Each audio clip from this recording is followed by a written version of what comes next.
Maharashtra TV news, आवाज सर्वसामान्यांचा। Breaking news.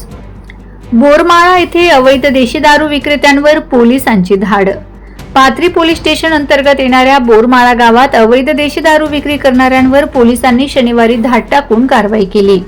या कारवाईत 5175 रुपयांचा देशी दारू साठा जप्त करण्यात आला।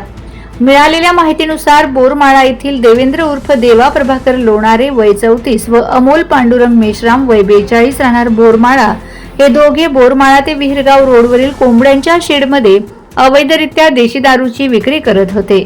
याबाबतची गोपनीय माहिती पोलिसांना मिळाल्यानंतर पाथरी पोलिसांनी तात्काळ कारवाई करत धाड टाकली। या कारवाईत आरोपींकडून 5175 रुपयांचा देशी दारूचा साठा जप्त करण्यात आला असून पुढील तपास सुरू आहे। सदर कारवाई ठाणेदार नितेश दोर्लीकर यांच्या मार्गदर्शनाखाली पोलीस कर्मचारी सतीश गुरनुले, अशोक मोहुर्ले व दत्तराव शिंदे यांनी केली। वंदे महाराष्ट्र टीव्ही मीडिया प्रतिनिधी सुजित भसारकर, सावली।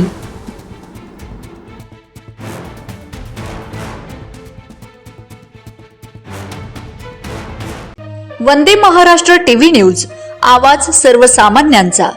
अशाच नवनवीन बातम्या पाहण्यासाठी आमच्या चॅनलला सबस्क्राइब करा, बेल आयकॉनला क्लिक करा।